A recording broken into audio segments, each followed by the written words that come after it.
Assalamualaikum warahmatullahi wabarakatuh. Perkenalkan, nama saya Bintang Guntur dengan NIM E01220005, program studi matematika. Di sini saya akan mempresentasikan hasil kerja tugas saya tentang penyelesaian pemrograman linear integer dengan menggunakan metode BNB atau branch and bound. Oke, langsung saja saya akan memperlihatkan hasil kerja saya. Nah, langsung saja, ini adalah soalnya. Max Z-nya itu 5x1 tambah 3x2 dengan kendala 3x1 tambah 4x2 lebih kecil sama dengan 4, 4x1 tambah 2x2 lebih kecil sama dengan 5, x1, dimana x1 dan x2 nya lebih besar atau sama dengan 0.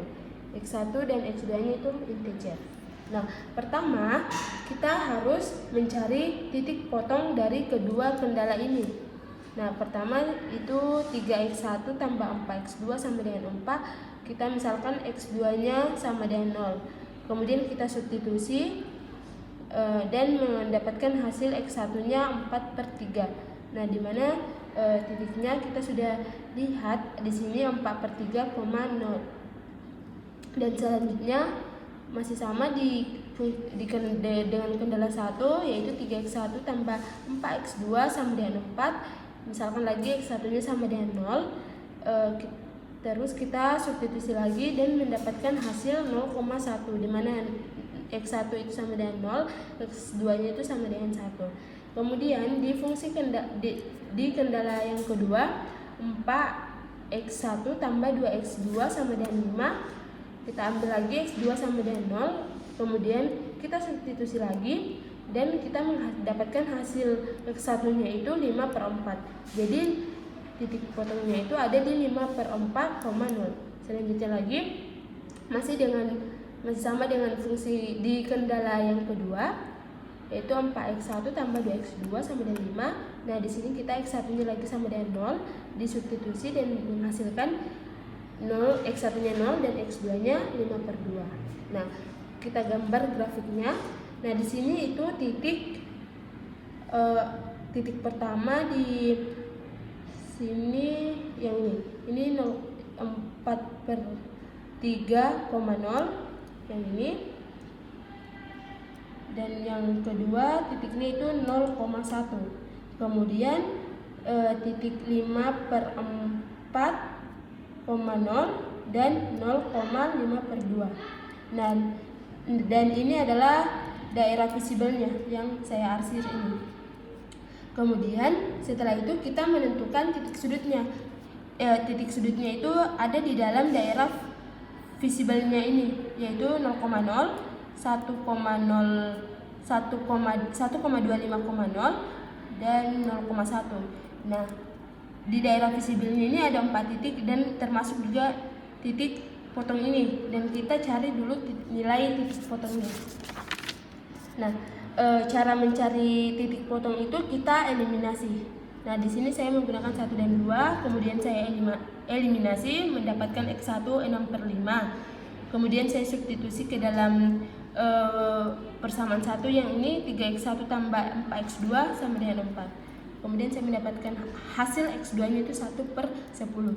Jadi titik potongnya itu 6/5,1/10. Nah, setelah kita mendapatkan titik sudutnya, kita mencari z yang paling besar. Nah, di sini kita menghitungnya itu menggunakan z tadi yaitu 5x1 tambah 3x2. Nah, kita uji pertama dengan menggunakan titik 0,0. Hasilnya tetap 0, dan di titik 1,25,0 ketika disubstitusi di z, maka hasilnya itu 6,25. Kemudian di titik 0,1 disubstitusi lagi ke z, maka hasilnya 3. Dan titik 6/5,1/10 ketika disubstitusi hasilnya 6,3. Nah, kita lihat z yang paling besar. Nah, z yang paling besar itu ada di titik 6/5,1/10, yaitu hasilnya 6,3. Jadi ini adalah solusi masalah sub masalah 1. Nah, setelah kita ketahui solusi masalah submasalah 1, kita sudah bisa menggunakan metode BNB atau branch and bound. Nah, ini adalah submasalah 1 saya. Nah, Z-nya itu 6,3, yang X1-nya itu ini 6/5 atau 1/1,2, X2-nya itu 1/10 atau 0,1. UB-nya itu nilai Z, UB itu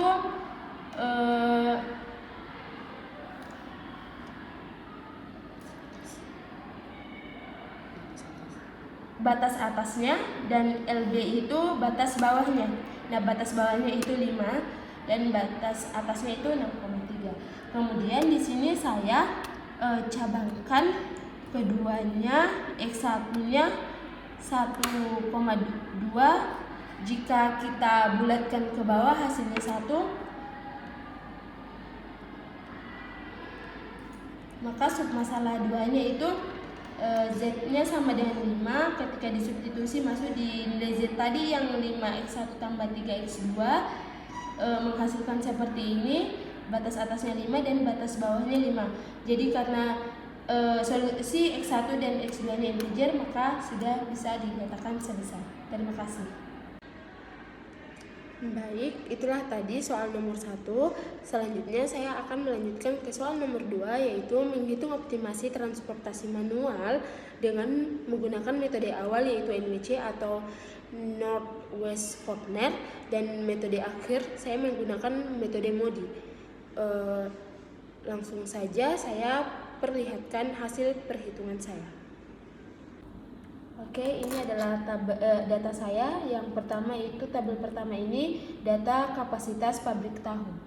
Nah, di sini pabrik Ujung Berung 1 di mana kapasitasnya 90, pabrik Ujung Berung 2 kapasitasnya 120, pabrik Ujung Berung 3 kapasitasnya 60, dan total dari ketiga pabrik ini adalah 270. Kemudian tabel 2 data pengiriman tahu.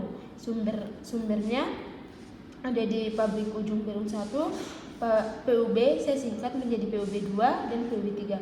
Nah, lokasi permintaan ada pabrik Ujung Berung, Pasar Cimahi, Pasar Cicadas 1, dan Pasar Cicadas 2. Nah, di pabrik Ujung Berung 1 ke PUB itu 25, ke Pasar Cimahi 35, Pasar Cicadas 15, Pasar Cicadas 1 tadi 15, dan Pasar Cicadas 2 15. Nah, dan begitu pun seterusnya di PUB 2 dan 3.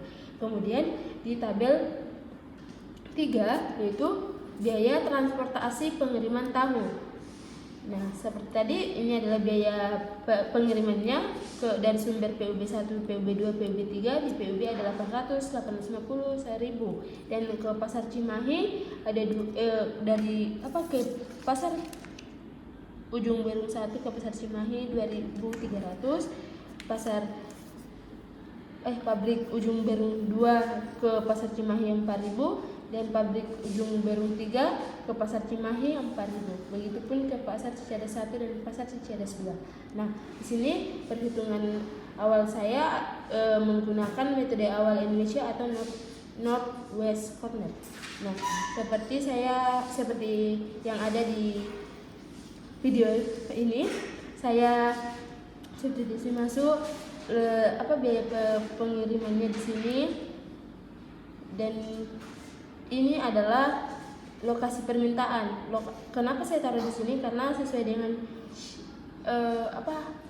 aturannya kita memulai dari pojok kiri atas, kemudian ke kanan atau ke bawah, dan seterusnya. Nah, setelah itu ini adalah solusi awal untuk biaya transportasi distribusi tahu menggunakan model NWC.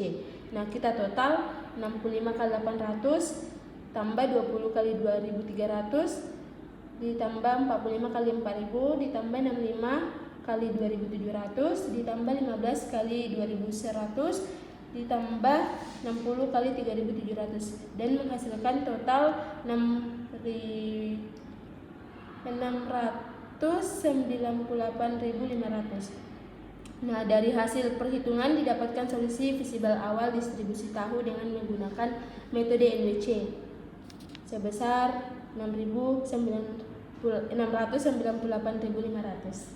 Nah, selanjutnya kita menggunakan metode akhir, yaitu metode akhir Modi. Nah, ini perhitungannya kita sama tadi kayak di NWC. Ini R1-nya kita sudah dari sananya, atau memang yang saya pelajari R1 sama dengan 0 ini kita misalkan. Nah, dan kita menghitung yang pertama kita hitung yang ada nilai di sininya, yang ada di sudut kirinya. Cara perhitungannya kebanyakan di dalam tutorial video YouTube atau saya searching banyak yang pakai U dan V, tapi di sini saya menggunakan R dan K.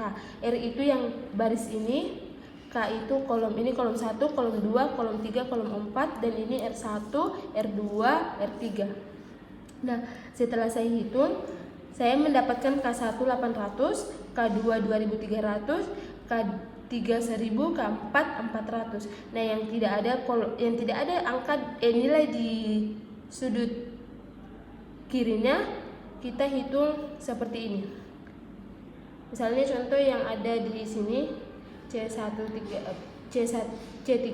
dikurang R1 dikurang K3. Nah, di sini kita lihat hasilnya. Jika masih ada minus, kita masih lanjut di iterasi ke selanjutnya. Dan di sini kita melihat banyak yang hasilnya minus.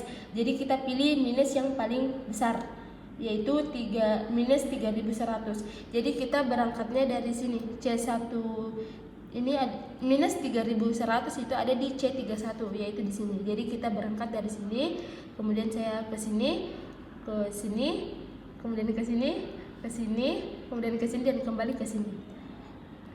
Seperti itu. Jadi kita lanjut ke iterasi kedua. Nah, ini iterasi kedua saya seperti cara yang tadi. Ini iterasi ketiga. Ini iterasi kedua saya seperti tadi. R1 sama dengan 0 kita misalkan lagi. Kemudian K1-nya 800, K2-nya 2300, K3-nya 3200, K4-nya 3600. Nah, perhitungannya itu saya tadi lupa bilang bahwa untuk mendapatkan R2 dan R3-nya kita hitung di bagian sininya, karena kita mendapatkan hasilnya. Kemudian sama dengan cara yang tadi, jika masih ada hasil minusnya, kita masih lanjut ke iterasi selanjutnya. Dan di sini masih ada hasil yang minus, yaitu minus 400. Dan minus 400 itu ada di C33, yaitu yang di sini. Jadi kita mulainya dari sini ke sini dan kemudian ke sini. Oke, lanjut ke iterasi ketiga atau iterasi ketiga. Sama seperti tadi caranya untuk mendapatkan hasil K1, K2, K3, K4-nya. Kemudian di sini saya sudah tidak mendapatkan hasil minusnya. Jadi ini sudah optimal. Kemudian jika sudah optimal, saya hitung Z-nya. Sama seperti tadi di NWC cara menghitung Z-nya. Maka hasil yang saya peroleh itu 548.500. Sekian, terima kasih. Oke, itulah tadi hasil tugas saya, hasil presentasi saya dari tugas yang saya kerjakan. Kurang dan lebihnya mohon dimaafkan. Wabillahi taufiq wal hidayah. Wassalamualaikum warahmatullahi wabarakatuh.